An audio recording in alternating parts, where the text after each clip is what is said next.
Hi, just wanted to make this little trigger warning at the beginning. I will be talking about domestic violence. There's nothing funny about this video. I am being completely 100% serious. And I will be discussing some very difficult and often graphic topics. So if you want to keep watching, then go ahead. If not, if you click away, completely understandable. Okay, thank you. Okay. Hi. Bit of a different video today. This isn't something I thought I would ever sit down and talk openly about. If you're a close friend of mine, then you know some of this. I don't know who knows all of this, all other than me, but here we are. I'm somewhat ashamed to admit I've been watching the Amber Heard Johnny Depp case that's going on at the moment, and it's brought up a lot of things about domestic violence, and it's brought back some things for me that I've not really dealt with very well. If anything, I've buried it.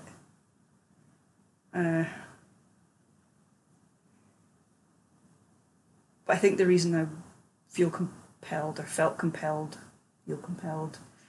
to address my own thoughts and feelings, not necessarily on that case, but on biases and the court of public opinion, is part of the reason that I haven't really talked about what happened and what I endured, what I survived. When the aggressor is stunningly manipulative, incredibly popular, charming, what chance does the victim have? In most cases, what chance do they have? And that was my worry, because the person that did that to me had a kind of Svengali-like hold over the people he chose to have around, and I was one of those people. To put it in perspective a little bit,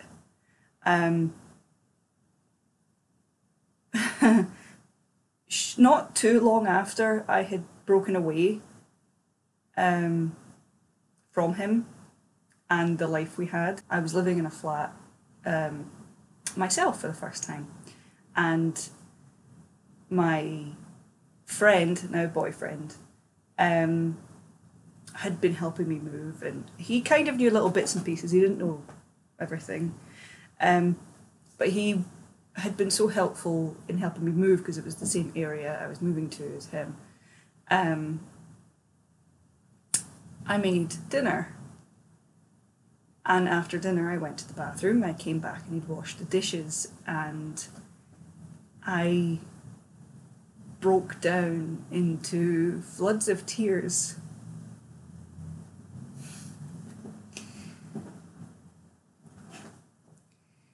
I broke down into tears because it was the single nicest thing someone had done for me in years. And it was just washing plates. Once I was crying, I realised my boyfriend was looking at me like, what have I done wrong? He looked terrified, looked panicked.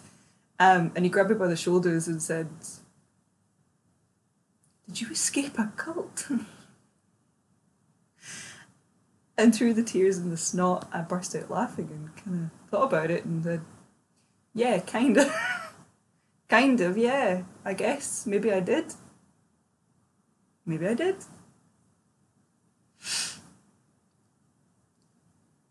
I didn't talk a lot about most of it because I was scared he might find me. And I was scared. He knew where I worked at the time, and he knew where my parents lived. Do I think he would have been capable of doing something to my family? I don't know. I certainly didn't think he was capable of doing the things to me that he ended up doing, so who can say? I didn't really tell anybody where I moved to when I moved, because I had been living in Maryhill and we had quite a lot of mutual friends, and it took me a long time to really tell anybody, even an inkling of what had been going on. So I first spoke to him through Facebook.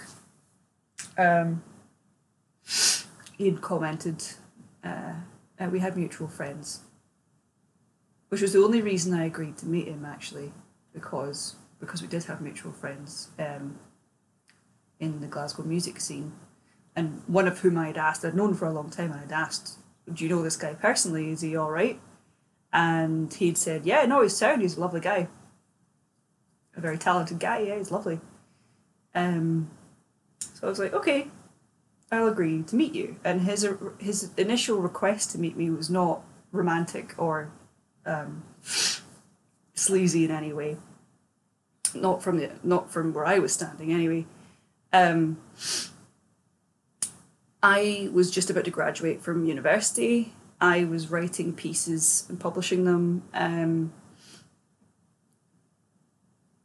he had told me that he'd seen my writing and really liked the way I thought, and would I like to collaborate on a project? And I said, yeah, absolutely, because I didn't really have anything lined up for immediately after graduation, and the thought of landing on my feet with someone who worked in the arts, was a musician, had been a musician professionally, and now was in teaching, I thought, well, this guy's ticked all the boxes. He's clearly not, some random off the street. He's got credentials, so it must be legit. And to an extent, yeah, it was. It was legit. For around 18 months, we collaborated and toured, and we had our little arts collective, which was it was like a branch of his band. His band was called Black Sun. And this was a branch of that called Black Sun Drum Corps. And it had a multitude of members from all over the UK. We had US members, we had a number of various European acts and musicians, artists that would join for certain shows, and we also would workshop it. In fact, we still have a little video for Macbeth on Edinburgh's Summer Hall website, I believe. If it's still there, I'll link it. Which must have been about 10 years ago now. Maybe 8 years ago, 9, I don't know. Young me, still full of promise and hope. I'm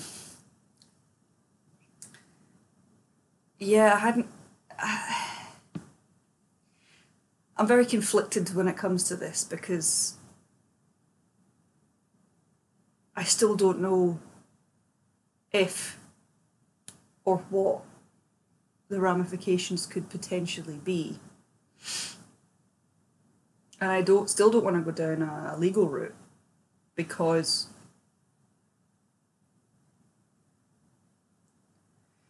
he had 2 sons who I was very close to.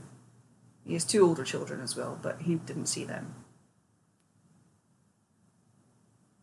But his 2 boys, his young kids, I was close to, and I knew them for 5 years, over 5 years. I miss them terribly. We had a last day together, and I was the only one that knew it was our last day. We went to the People's Palace. And I hugged them goodbye at the train station, and I said, be good. Like I did every week. I just hope they know it had nothing to do with them. And I hope they're okay. But any time he would get violent with me, he would threaten that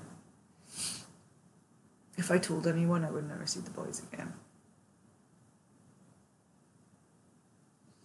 Things that he said his ex-wife did to him, he did to me. He used his children as a weapon. He used his fists as weapons. He used a bottle as a weapon. The first time he hit me wasn't long after we started seeing each other. But it was in a context that made me believe it was an accident. And he was truly sorry. But in hindsight, I think he was testing the waters to see what he could maybe get away with. He had sat on top of me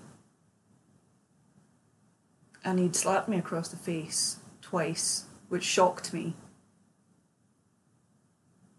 And then the third hit was still open palm, but really hard. My ears were ringing. I thought he'd dislocated my jaw. And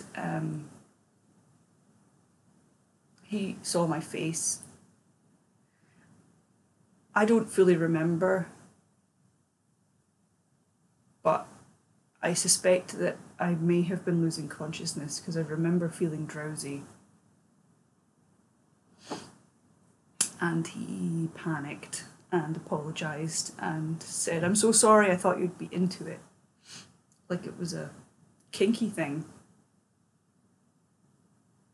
Wasn't. I'm not. Never have been.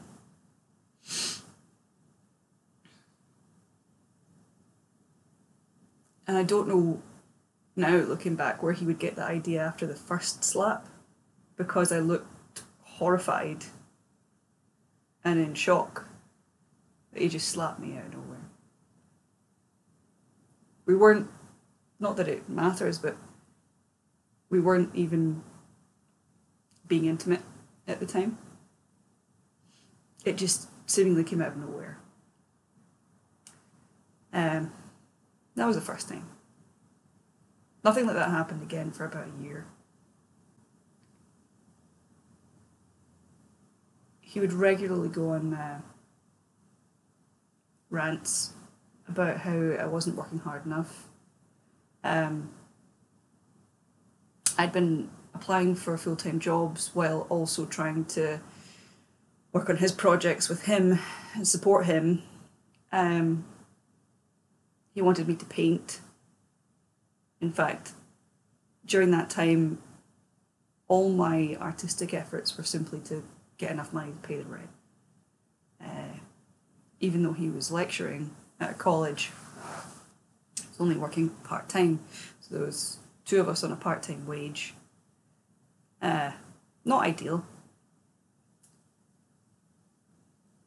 I think it must have been around that time I started leafleting and flyering for a distribution company, and I met some people I'm friends with now. They helped considerably. They just helped me get out of the house and make some money, but the vast majority of money I did make was taken off me again. He would tell me it was for rent. I think it was more for control. I wasn't able to make enough to create a buffer for myself. Things start to make sense looking back now. It all starts adding up. He was unfaithful to me at least twice. Twice that I know of, for sure. The first time I was completely heartbroken. Completely heartbroken. The reason I'd fallen for this man so hard, I think he was the first person I'd ever met to take me seriously as a creative person. He'd take me seriously as me. I'd often been dismissed or laughed at for my ideas. Maybe they weren't strong enough. Maybe I wasn't strong enough to carry them. Quite often, and this still happens, I'll be dismissed as, poor little rich girl. At this point, I wish. I wish. Poor little rich girl. That would be nice, huh? And maybe then I could, afford a house or something. That would be nice. But he'd use it against me when it suited him. Fine. I'll leave this joined.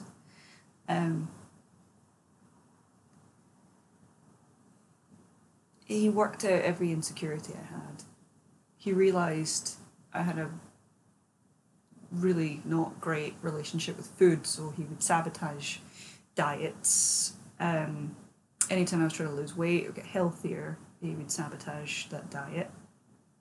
He didn't want me skinny, he would tell me. I don't want you thin. I don't want you scraggly like those 40-something yoga women. And so I think, well, I wouldn't be, because I'm not 40-something. I was 24. And I was rapidly putting on weight, and I couldn't understand why. And part of the reason was I was on the pill, and the other reason was he was sabotaging me.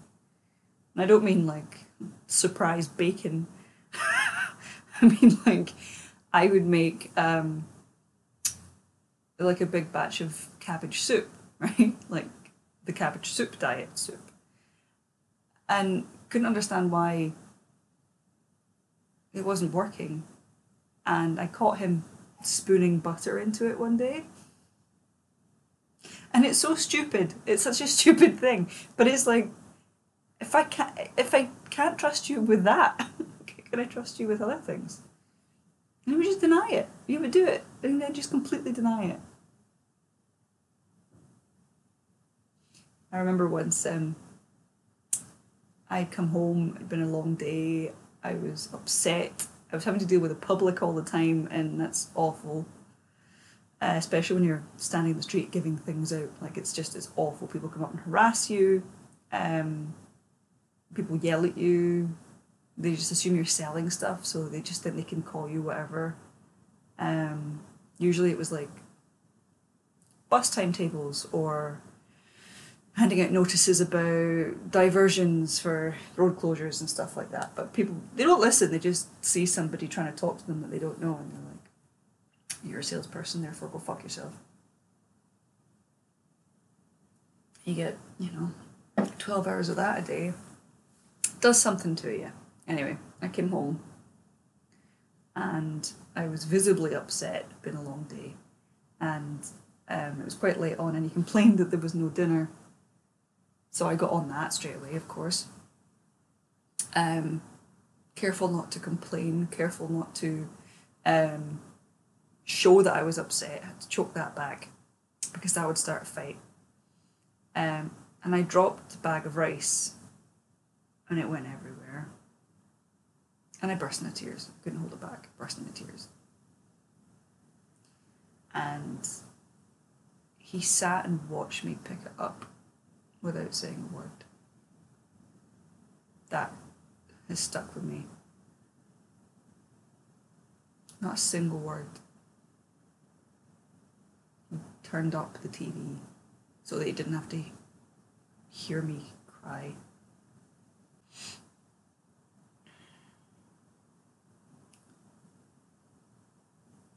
He promised that it was over, He just wanted to be with someone that wasn't, and his words, a miserable fucking cunt all the time. The reason that I was a miserable fucking cunt all the time is because at that point I was working a full-time job, a 2-hour commute away for nearly minimum wage for a management position in a clothes shop. So I would have to bus it from from Maryhill to East Kilbride and back. Which was 2 buses in the heat of summer.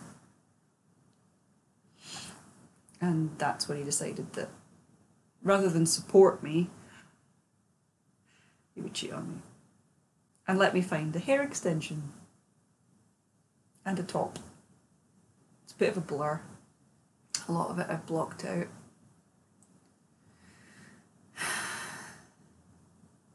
He wanted to talk, begged me to come back, promised me things would change, he was going for therapy, he was sorry, he was so angry all the time. Alright, gave him another chance. And it only got worse. It got worse from there. By this point, he'd managed to distance me from my friends, he had distanced me from my family, he had turned everyone into enemies.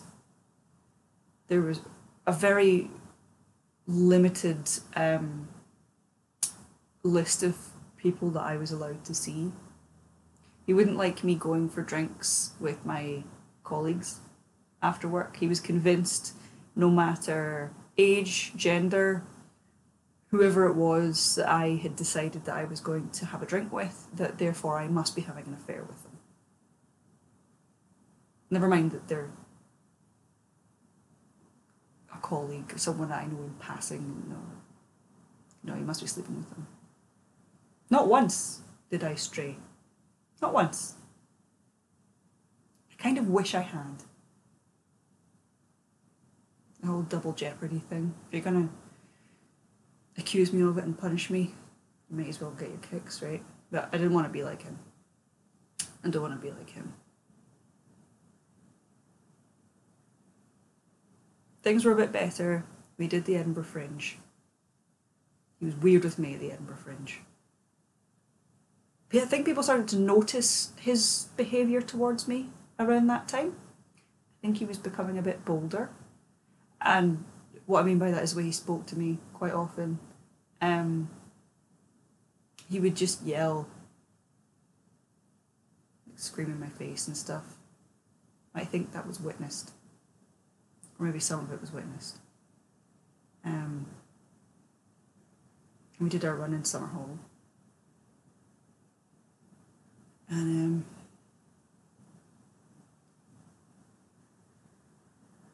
I found out later, it must have been the night of, like the eve of my next birthday, which would have been January, that he'd been having an affair with his supposed very good friend's fiancée. And they'd been together for years. And his friend contacted me, obviously irate, upset. And I was just numb. I was numb to it. And he had offered, I'll pay for a hotel for you. You don't have to be with this guy. He's a piece of shit. He's immoral, he's disgusting. And I kind of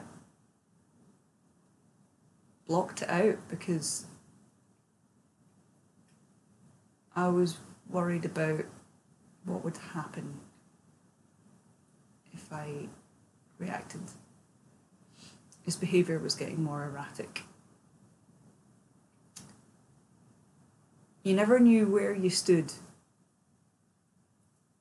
You could be trying to have a normal conversation, and I would try and approach it in a multitude of different ways.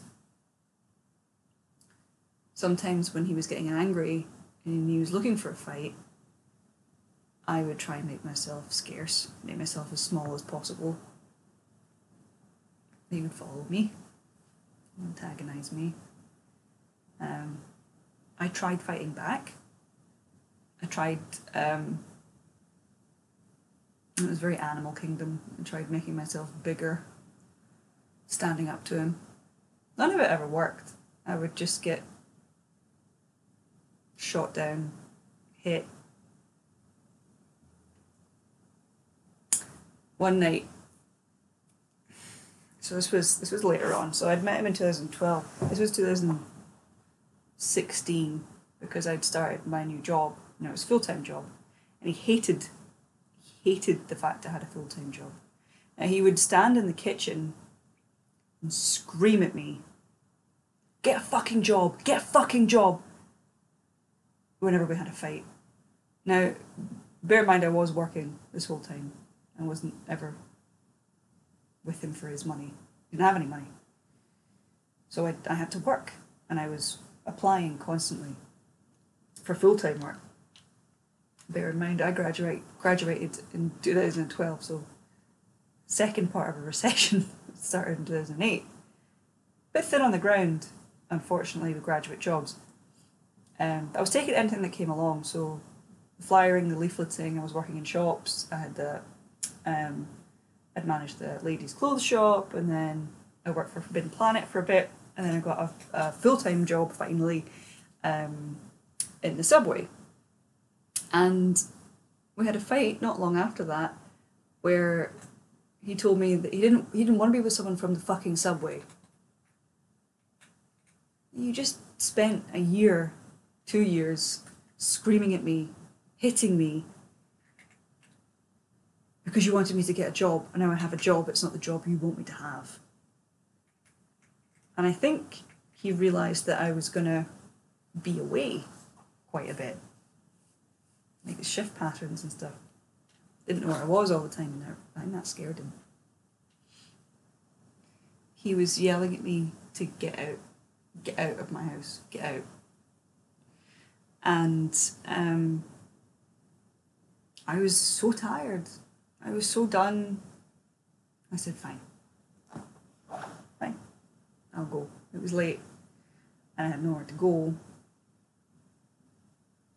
But I was trying to phone a friend of mine that lived relatively nearby that I could still get to and see if I could stay with her while I figured this out. And as I put my phone to my ear,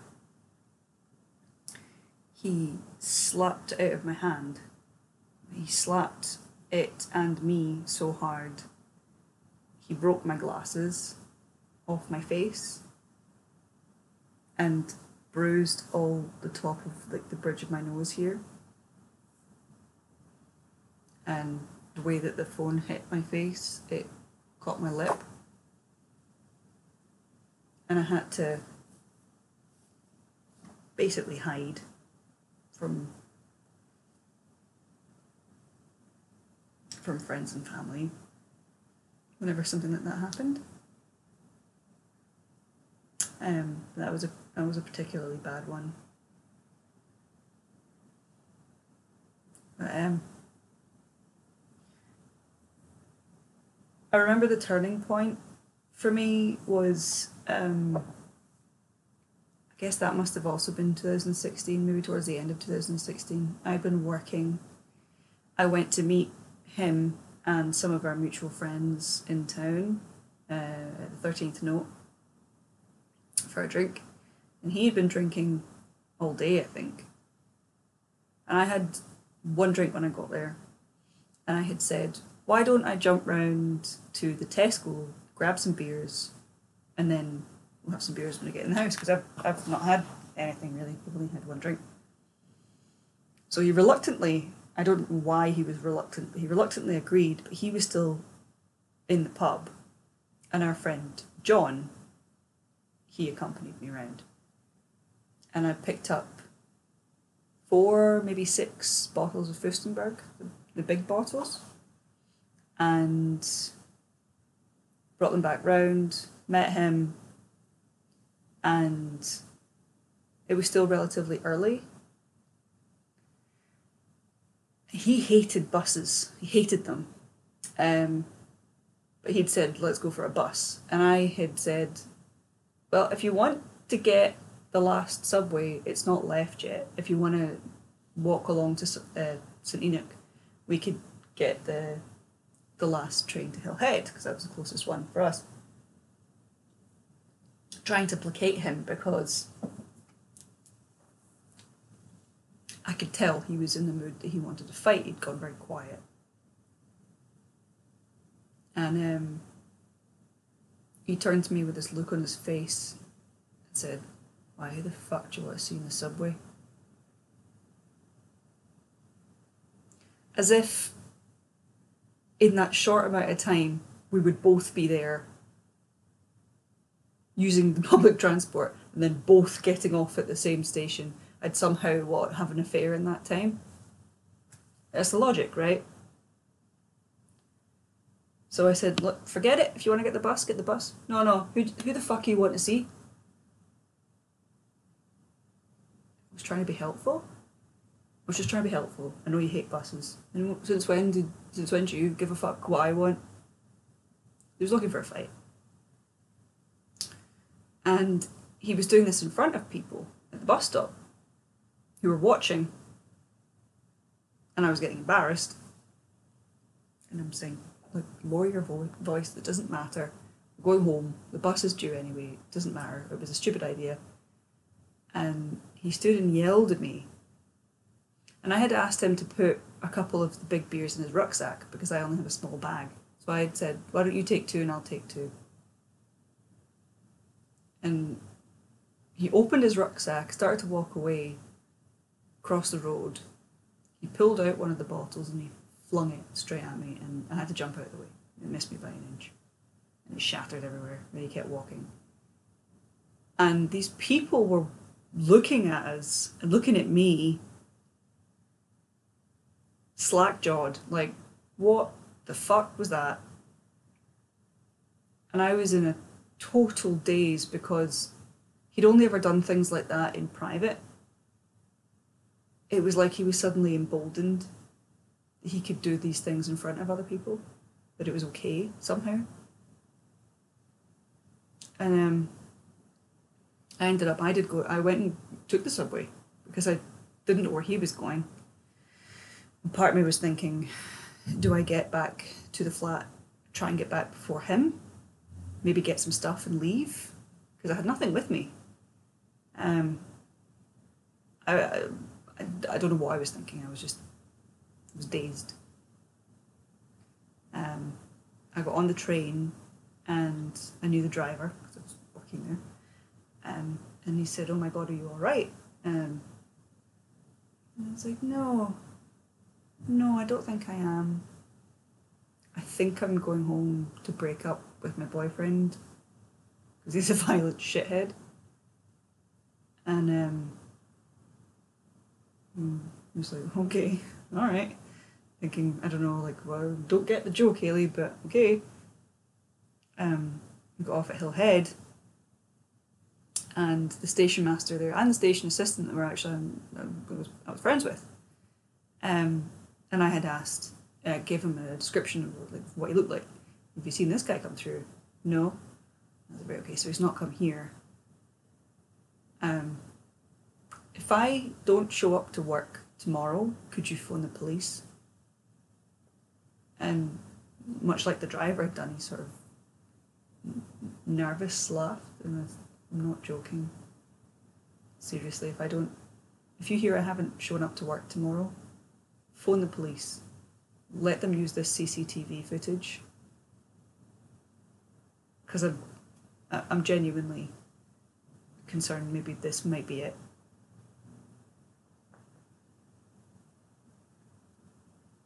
And that night,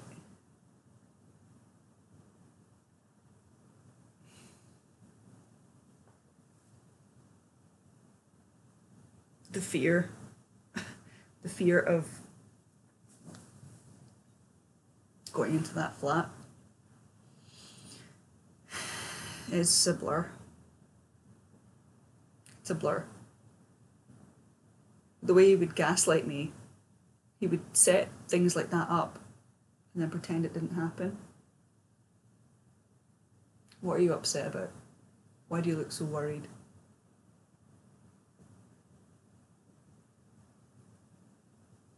I was out with a friend of mine, and we'd gone to a comedy show, and my drink was spiked afterwards.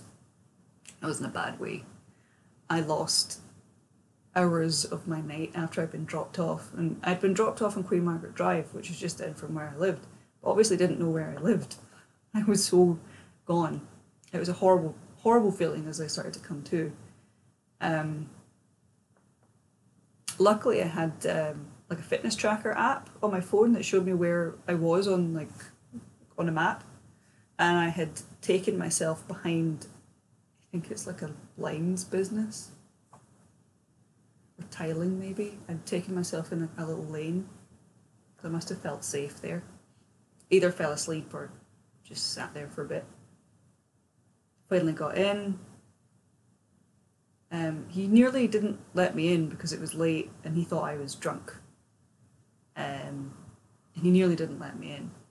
He said when I got in, I was just sort of talking nonsense, just noises and kind of giggling. And he told me the next day he was furious, but he couldn't get any kind of response out of me, so he just kind of was more confused and just kind of left it. So the next day, I'm trying to explain to him that I think I was spiked. Genuinely think I was spiked. I didn't drink that much. I think I had 2 glasses of wine. I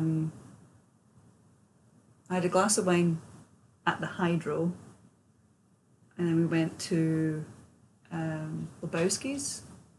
Yeah, it was Lebowski's in Finiston, and it was really busy. There had been, I think it was Still Game was on the same night, so there was a lot of people around.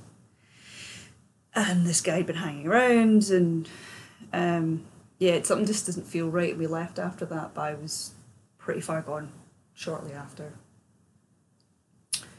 And my friend thought, because she didn't know where I lived, so she thought she'd got me home okay. How was she to know, you know? So I had messaged her the next day thinking, oh my god, like this happened last night, I think it was spiked. I'm okay, but I think it was spiked. So she was freaking out. And at first, when I told him, he was horrified and actually shocked and sympathetic, which may have been a first. And he said, were you with anyone? And no, I'm pretty sure I was alone. And I was only just down the street. And I showed him the map. Partly in the back of my mind, I was worried that he was going to accuse me of being somewhere else or being with someone else. So I was grateful that I had that, at least, in case the argument went that way. And he said, okay, let me check you for scratches or bruises or anything. And he made me strip and checked me for any sign of violence. And after he was satisfied that, okay, it was not a scratch on you, you're alright, it went very quiet again and didn't talk to me really for the rest of the day. By the following day, he had decided that I had been cheating on him.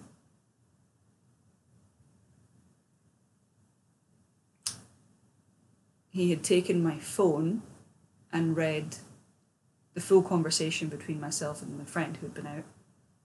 The conversation which included, I think I was spiked last night, plus everything else that I'd also told him. And he accused me of setting up an elaborate hoax, knowing I would look at my phone, he would look at my phone. And in retaliation, I burst into tears and laughter, and I couldn't believe what I was hearing. He dragged me into the bedroom and he threw me on the mattress, and he got on top of me, and he put his knees around me to like pin my arms to my sides, and he punched me repeatedly in the face. Just punched me over and over again. I don't know how many times he punched me. And called me a lying slut.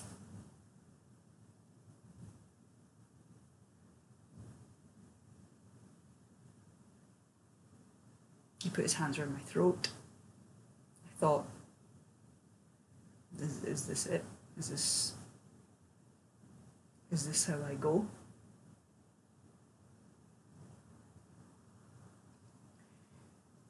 For a good part of the relationship, he would make comments and he would guilt me about me being on the pill. He would say things like, I wanna have you pregnant. Not make you pregnant, not have children with you. I wanna have you pregnant. He wanted to mark me, I think. He wanted to somehow make me stay. And I had the implant for a while. The implant's this little, it's about this big, and it's just like a constant release hormone. Instead of taking a pill every day, it's just like it's placed under your skin. And I had that for a few years, and he made constant comments about it. He blamed it for everything wrong with me as a person. You blamed this fucking thing, and we got into fights over it. Eventually, I couldn't stand it anymore when I got it taken out. But I knew by that point I kind of had worked out his game. He was wanting to get me pregnant. So I snuck the pill. I would just hide them. I stopped getting anywhere near him physically. I was already trying to distance myself. But then he started to not take no for an answer.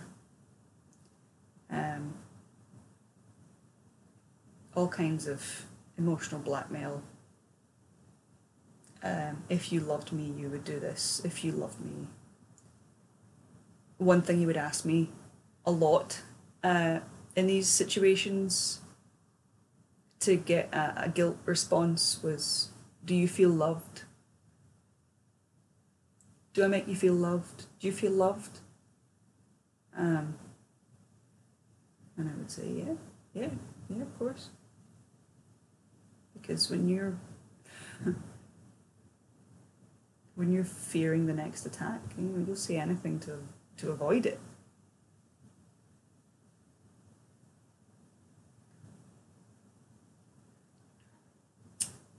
He caught me looking at flats towards the end. This would have been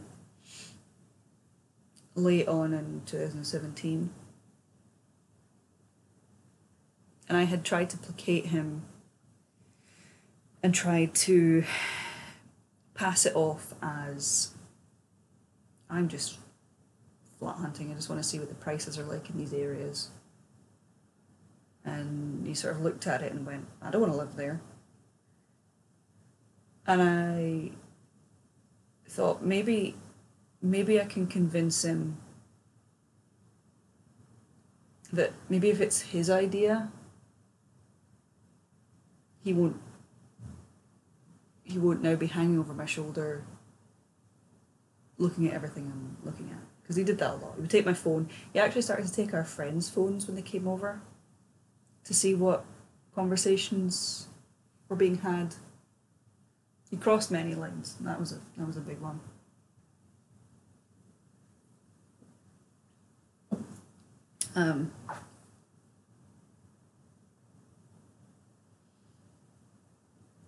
So I said, sit down and let me talk to you about this, because this might be a good idea.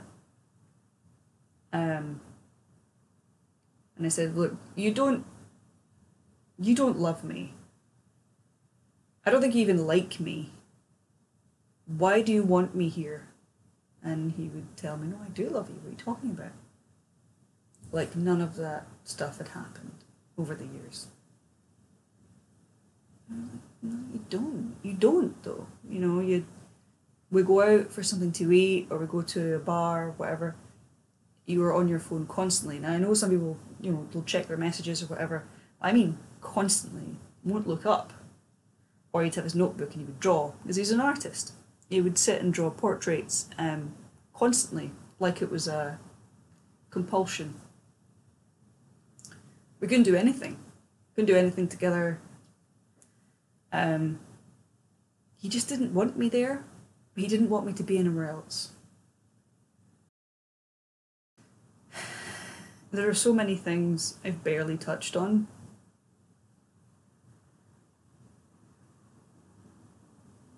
But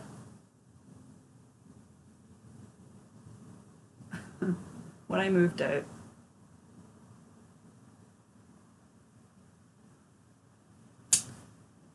not long after I moved out, there was a fatal shooting in Maryhill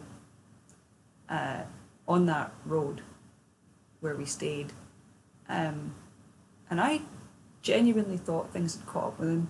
And for a moment, I was excited. I'm ashamed to admit. I was excited and relieved, thinking someone has taken him out. Maybe it was his friend who he betrayed, because he never forgave him, not even a little bit for that. He still hates him to this day, and I don't blame him. Don't blame him. He ruined his life. He ruined his life in that moment. I think he's doing much better now, and I hope he is, because he's a good guy. The way he found out, by the way, was he had taken his fiance's iPad to get repaired for her because it wasn't working and he wanted to surprise her. And then he found all those messages. And they were going back months and months and months. They even came to our Black Christmas gig at the 13th Note. And she was smiling away at me and he was smiling away at them. You know, and nobody knew.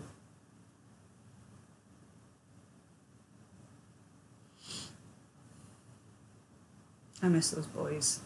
I miss those kids. They'll be teenagers now.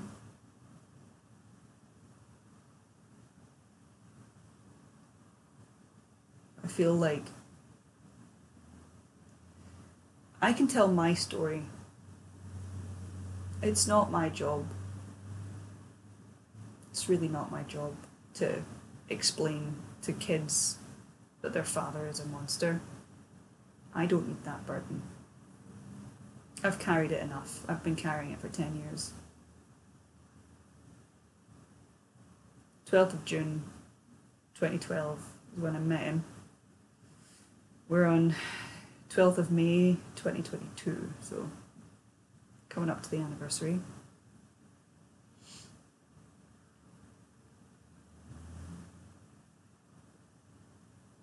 I don't know if there's much else I can even say.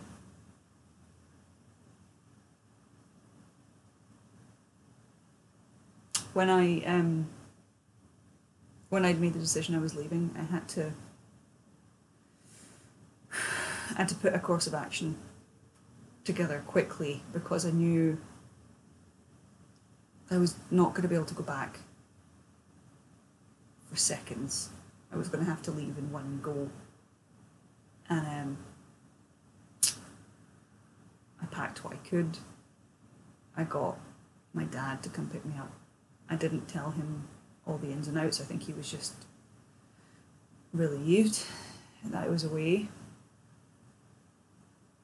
They knew something was wrong, but they didn't know everything.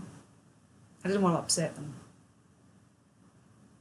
I also didn't want to admit that things were so bad, and I was so stubborn that I couldn't ask for help, because I would prove them right. I thought I could fix it.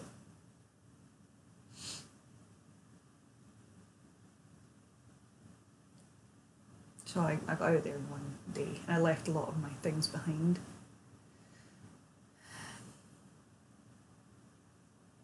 freedom I felt when I got to walk into my new flat, my own little safe haven. It was the relief.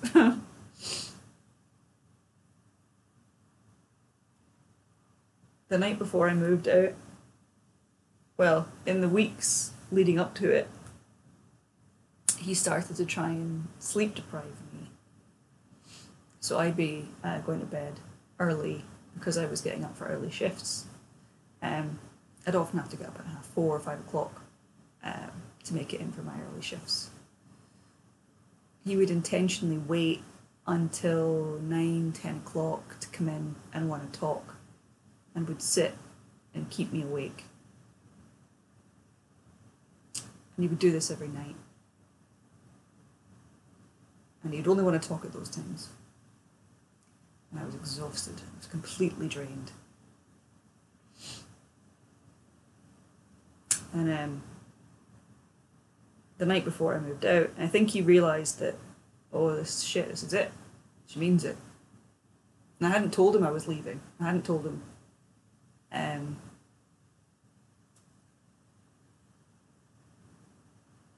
But I think he could sense. I think he could sense it. And for one last desperate attempt,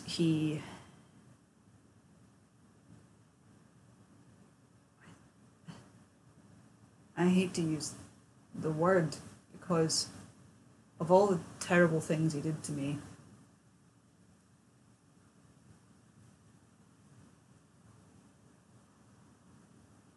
He climbed on top of me and he tried to force himself on me sexually. And in that moment, the rage, the fear, the anger, it all came out at once from me.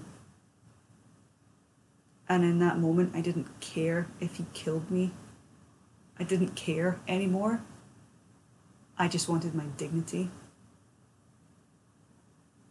You will not do this to me. You're not doing this. Of all the things you've done, you're not doing this to me.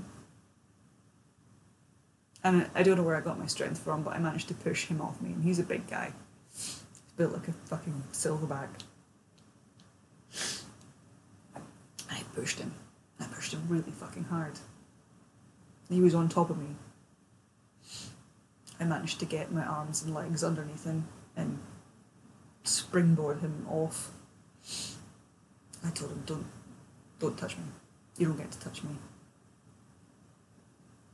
Ever.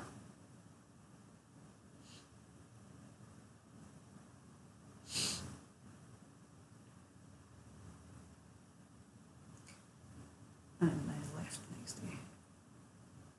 He didn't hit me for that. He just cried. I think he was trying a new angle. It was too late. Ever since he threw the bottle at me at the bus stop with witnesses, it brought me screeching into reality. Realising that other people saw that. It's not in your head. You're not overthinking it. Those reactions, those are real reactions. And you're not safe.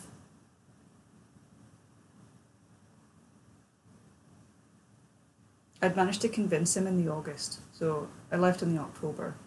I managed to convince him in the August to let me visit friends down south. I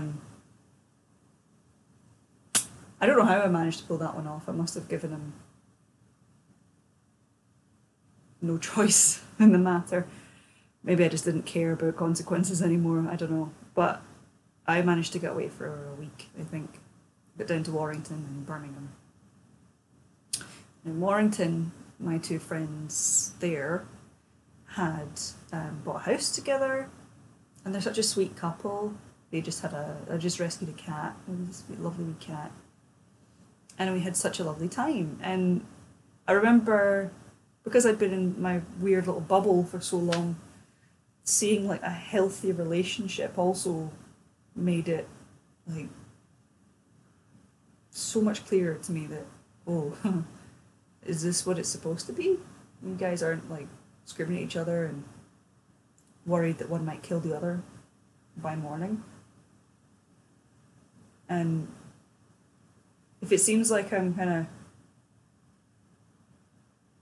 glib about it at all, most of it feels now like it happened to somebody else. A lot of it doesn't feel real anymore. I've compartmentalized it in such a way that it didn't happen to me. It happened to someone else. And that trip to Birmingham was the last time I got to see Avril, my best friends, who passed last year in 2021. And the strength that she gave me, the overwhelming warmth and joy that she sparked back into me just from spending time with me for those couple of days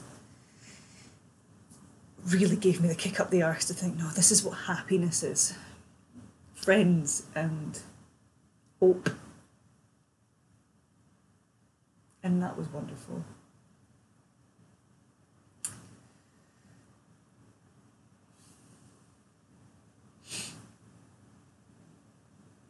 I remember talking to him about friends and friendship, and he would openly talk about how he had no need for friends because he was interested in making connections, and if he couldn't gain something from somebody, then why would you waste his time? And I thought that was a very callous way of looking at the world. Which it is. But he would explain it in such a way as, you know, life's too short, and, you know, if we want to be successful, then we're going to have to, you know, I'm constantly blogging, I'm constantly marketing myself on social media, that's why I'm on my phone all the time. Bullshit. It just wasn't part of reality. And he had us all believing it. He had us all believing his shit.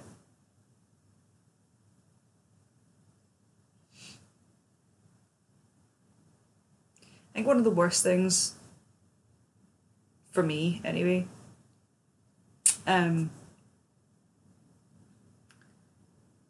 is the fact that when I talk, or when I have talked about being a survivor of domestic violence and abuse,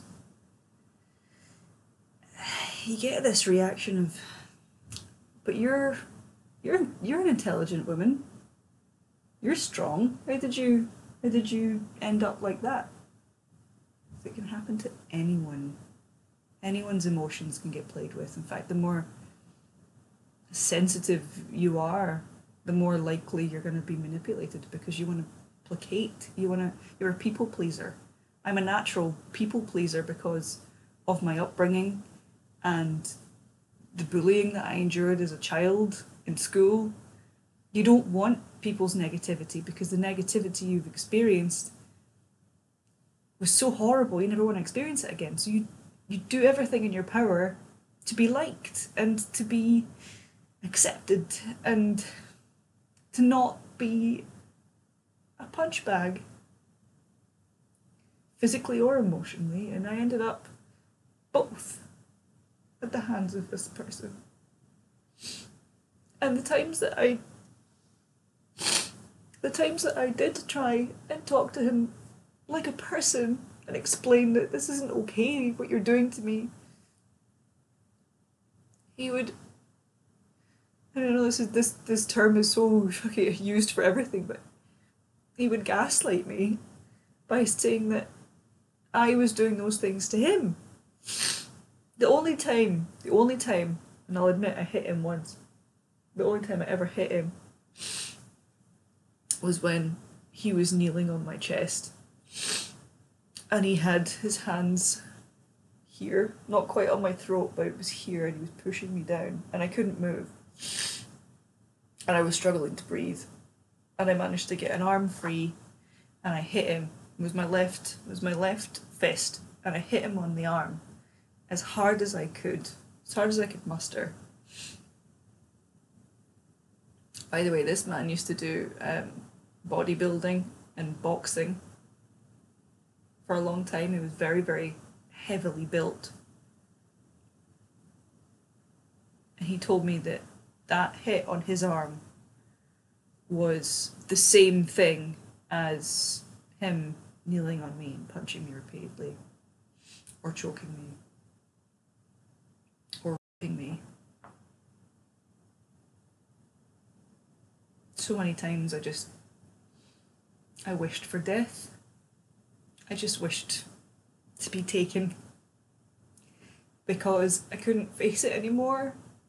And the thought of having to explain to my friends and family what I thought I'd gotten myself into. And now I realise that it was not me.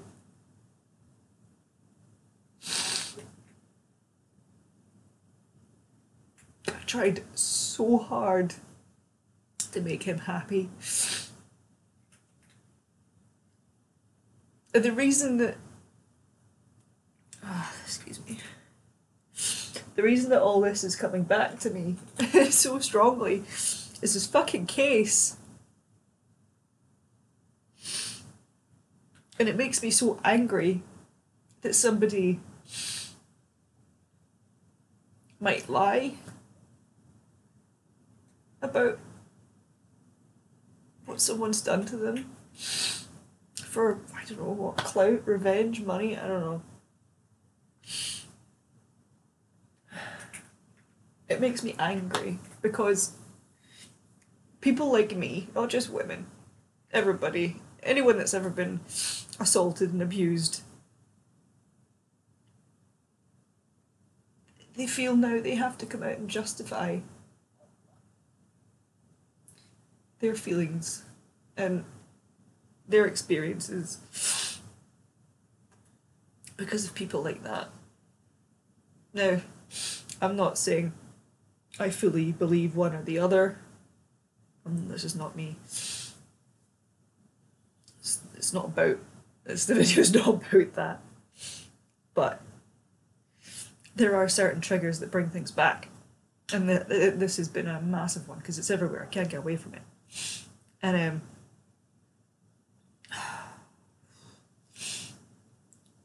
the main thing that's got to me is, you should never read the comments, but of course you do. Of course I do. It's the court of public opinion. We're back to that. The court of public opinion. When your partner is popular, well-liked, respected, well-known, and my partner was not a celebrity, but he was well-known, respected, liked. So many people looked up to him. He was a mentor to many. Probably still is. He's allowed round vulnerable young people because he still works in a college, as far as I know.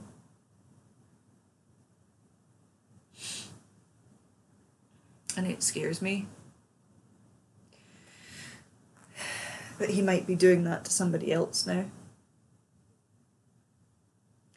I was working at Hillhead one day and I saw him and a mutual friend of ours walk past.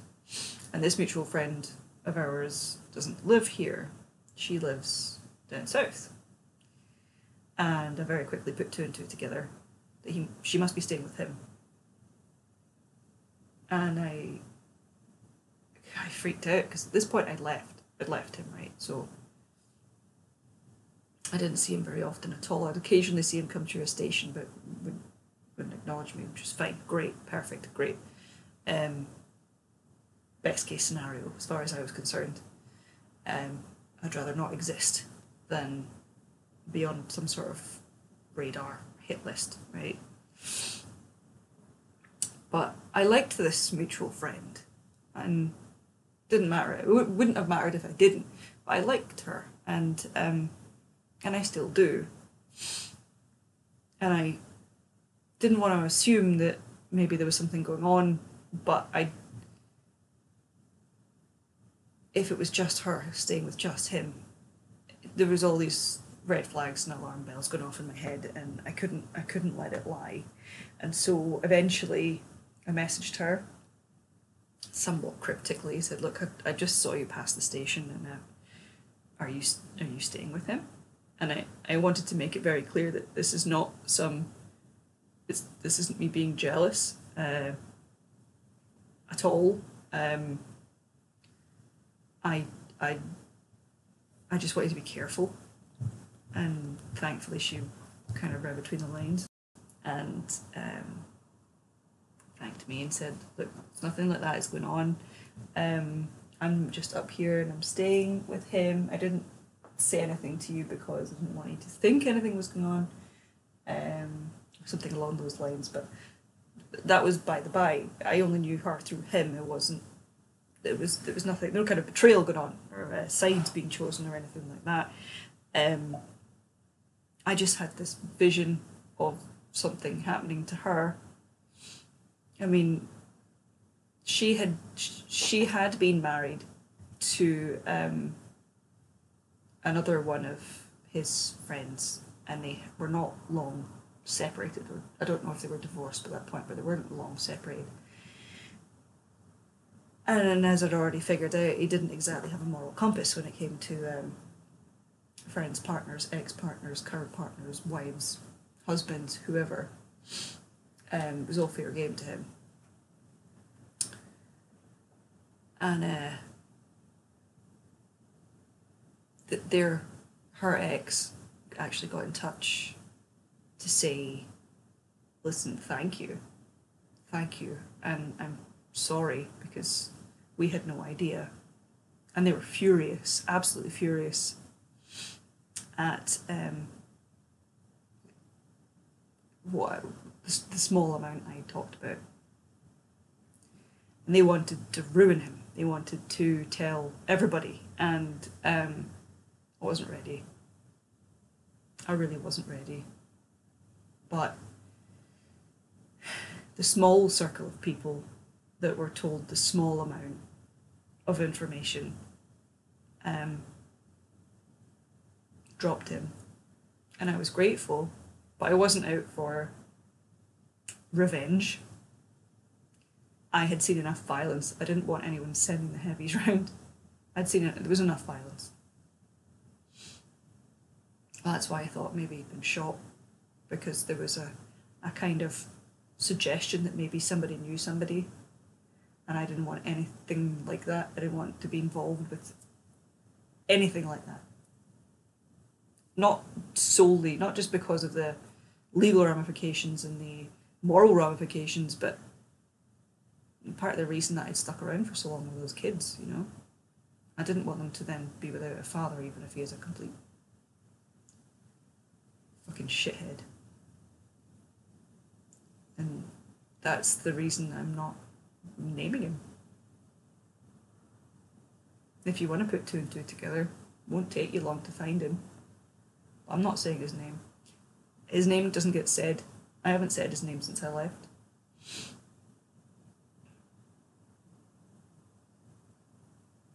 And I won't, because he doesn't deserve it. And I don't deserve to have to say it. He ruined me for a few years. I'm now 34. I've been carrying this around. I was a fucking puppet to him. I was just a toy. And he really made me believe, for a little while anyway, he really made me believe, you know, this was love. He loved me. He did those things because he cared.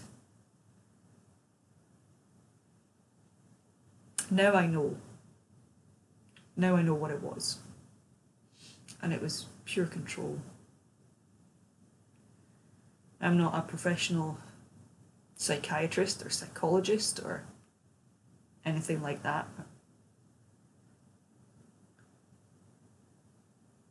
We'd walk into the house from being around other people, and his human mask would drop.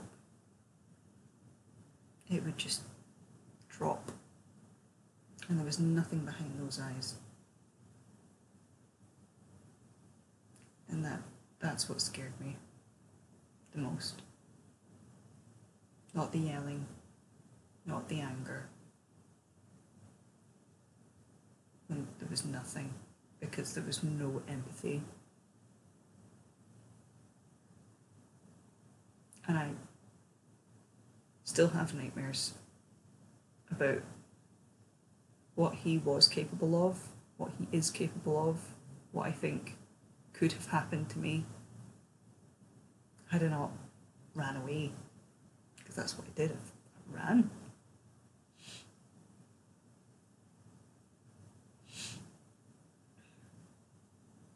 And I wanted to say all this because I want to be free of it. I don't want anything from it other than just to be free of it. I don't want to carry it anymore. I don't want to be reminded of things and not be able to say it out loud because I don't want to hurt other people's feelings. If you're still watching this, you've chosen to watch this, and I'm sorry because it's upsetting. But also thank you for letting me have a voice here. And thank you. Thank you to the friends that have stuck by me. I don't think I could have done it without you.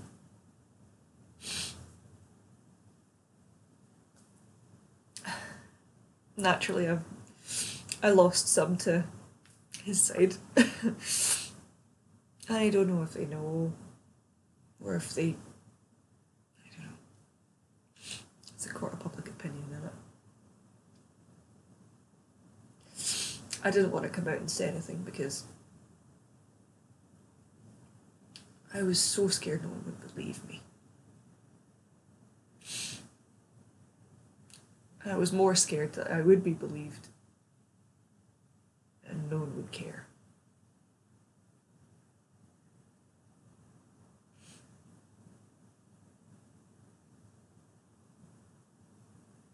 Well, thank you. Thank you for listening. And I hope I can get on with my life.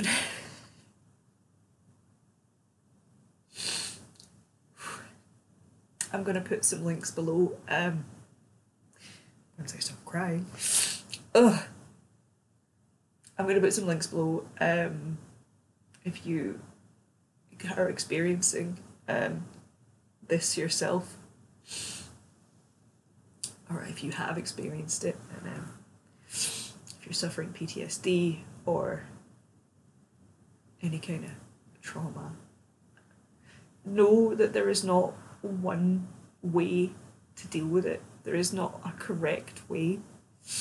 You have to do what's right for you, and put you first when it comes to these things.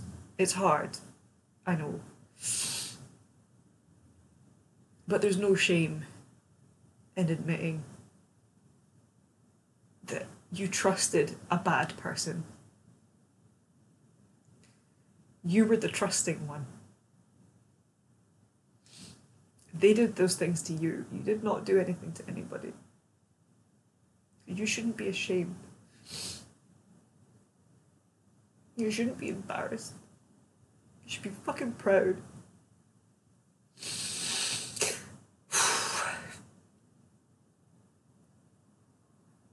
If anyone ever needs to talk or needs advice, on how to get away from something like this, then please don't hesitate. Get in touch. You know my socials. I'll leave links below for hopefully things that may help. Look after yourselves, look after each other. If you see a friend of yours treating their partner like that, or you suspect, pull them up. Have a word. Don't embolden these people. Don't let them think that it's okay, because it's not. If you ever think, oh, it's not my place, I wish someone had thought it was their place.